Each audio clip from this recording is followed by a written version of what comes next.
Hello students, today our topic is 1848 the revolution of liberals। यानी 1848 में जो Europe में लिबरल्स की जो रिवोल्यूशन हुई थी उसके बारे में आज हमें पढ़ना है। लेकिन इसके पहले मैं एक चीज़ और क्लियर कर दूं आप लोगों से। किसी ने एक क्वेश्चन किया था कि व्हाट इज कंजर्वेटिज्म, कि कंजर्वेटिज्म क्या है।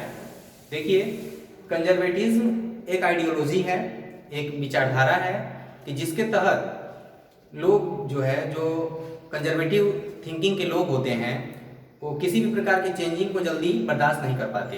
वो चाहते हैं कि जो भी पुरानी व्यवस्था है वो वैसी की वैसी ही बनी रहे, उसमें कोई चेंजेस ना आए, या चेंज आए भी तो बहुत धीमी गति से आए, अचानक से उसमें कोई बदलाव ना आने पाए। जैसे इसका एक सिंपल सा उदाहरण है कि मेडिवल एज में मोनार्की प्रचलित थी, तो कंजर्वेटिव आइडियोलॉजी के लोग ये मानते थे कि मोनार्की ही रहनी चाहिए, उसमें किसी प्रकार की चेंजिंग नहीं आनी चाहिए। यानी किसी भी ओल्ड ट्रेडिशन के प्रति चिपके रहने की जो भावना है वही कंजर्वेटिज्म की भावना है। ठीक है, तो अपने टॉपिक पे आते हैं।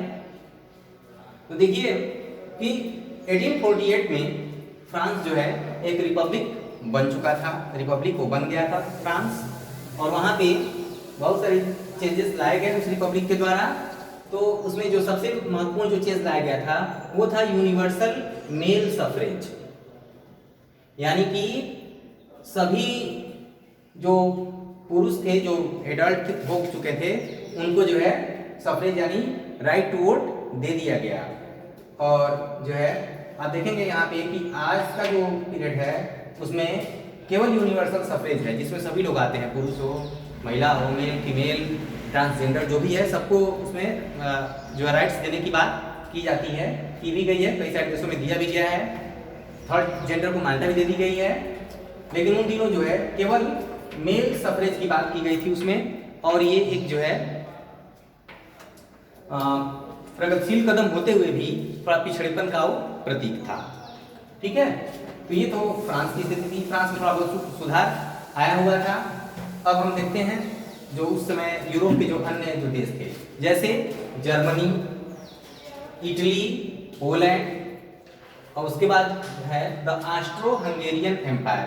देखिए, ऑस्ट्रो हंगेरियन एम्पायर का मतलब होता है कि एक ऐसा एम्पायर, एक ऐसा साम्राज्य जो ऑस्ट्रिया और हंगरी को मिला करके बनता था, उसमें भी मोनार्की थी।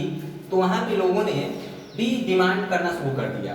उनकी मेन डिमांड्स थी कि कॉन्स्टिट्यूशनलिज्म लाया जाए और नेशनल यूनिफिकेशन किया जाए। देखिए, कॉन्स्टिट्यूशन का मतलब ये होता है कि सारी व्यवस्थाएं कानूनी तरीके से लिखित रूप से कर दी जाए, मनमाने तरीके से कोई भी गवर्नमेंट का कार्य न हो, और वो इसको बोलते हैं संविधानवाद। यानी हर कार्य गवर्नमेंट का प्रत्येक स्टेप कैसा होना चाहिए, उसका वो संविधान के अनुरूप होना चाहिए, लॉ के अनुरूप होना चाहिए, मनमाना नहीं होना चाहिए, ऑटोक्रेटिक तरीके से नहीं संचालित होना चाहिए।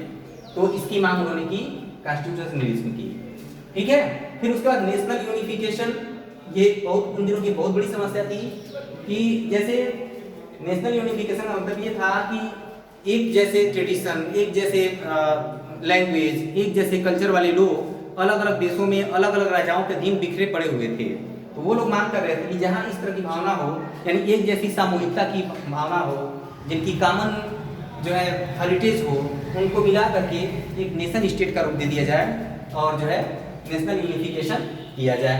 तो इसी क्रम में जर्मनी के लोगों ने जो जर्मन नेशनल असेंबली थी उसकी एक बैठक बुलाई, और वो बैठक हुई थी 1848 को। उसको नाम दिया गया था फ्रैंकफर्ट पार्लियामेंट। तो फ्रैंकफर्ट पार्लियामेंट में लोग इकट्ठे हुए, जर्मनी के लोग इकट्ठे होकर के, और उन्होंने तो वहाँ के जो एक राजा थे उनका नाम था फ्रेडरिक विल्हेम। फ्रेडरिक विल्हेम को उन लोगों ने ये कहा कि आप कॉन्स्टिट्यूशनल मोनार्की की स्थिति में क्राउन हुई है, गद्दी पर बैठिए। यानी कि आप तो राजा तो रहेंगे, लेकिन आपको पब्लिक के भी कुछ पावर्स, कुछ राइट्स को एक्सेप्ट करना होगा। लेकिन उन्होंने इस प्रपोजल को रिजेक्ट कर दिया, और जो फ्रेडरिक विल्हेम थे वो उन लोगों से मिल गए कि जो कि मतलब कंजर्वेटिव आइडियोलॉजी के लोग थे, यानी जो किसी भी प्रकार के बदलाव के समर्थक नहीं थे। उन्होंने कहा नहीं, मैं इस प्रकार का राज्य नहीं करूंगा, मैं मनमाना राज्य ही करूंगा। इस तरह से उन्होंने बात कह दी। ठीक है, फिर आगे चलते हैं।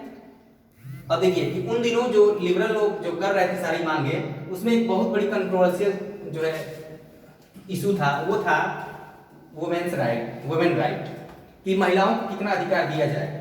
ये एक बहुत बड़ा कंट्रोवर्शियल जो है इशू था। कुछ लोग कहते थे कि उनको एक्सेप्ट किया जाना चाहिए, कुछ लोग बोलते थे कि उनको एक्सेप्ट नहीं किया जाना चाहिए। तो इस तरह से उसमें एक विरोधाभास की स्थिति थी और जो है वो अब तक चली आ रही थी। फिर इसमें क्या हुआ कि जो है लिबरल मूवमेंट्स में वुमेन ने भी हिस्सा लिया था, महिलाओं ने भी बढ़ चढ़ के हिस्सा लिया था। उन्होंने अपनी जो है न्यूज़पेपर्स निकाले थे, अपने संगठन बनाए थे, अपनी तमाम तरह की जो है पत्रिकाएं उन्होंने निकाली थी, जिसमें वुमेन राइट की बात की गई थी। लेकिन फिर भी जो है उनके मांगों को भी नज़रअंदाज किया जाता रहा था।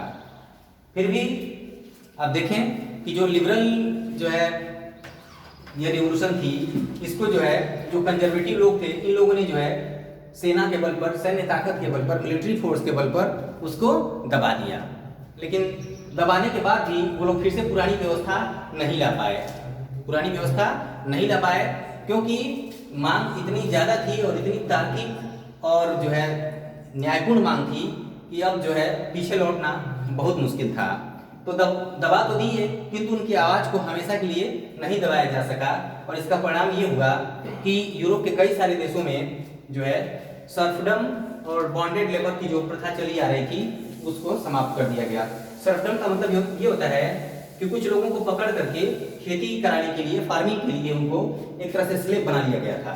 और स्लेव बनाने के बाद उनसे आजीवन पूरे जो है उनसे कार्य लिया जाता था। बॉन्डेड लेबर का मतलब आपको पहले भी हम बता चुके हैं कि इसमें ये होता था कि कोई व्यक्ति पकड़ लिया जाता था और जीवन भर जो है वो एक स्लेव के जैसा वो कोई भी काम करता रहता था, घरेलू काम से लेकर के खेती बाड़ी जो भी है, मतलब कोई भी काम उससे लिया जा सकता था। तो इसका प्रभाव ये होगा कि सर्फडम और बॉन्डेड लेबर को जो है एबॉलिश कर दिया गया और इस तरह से कुछ न कुछ लोगों को अधिकार प्राप्त हुआ। तो इसके आगे का टॉपिक जो है हम नेक्स्ट वीडियो में करेंगे। Thank you.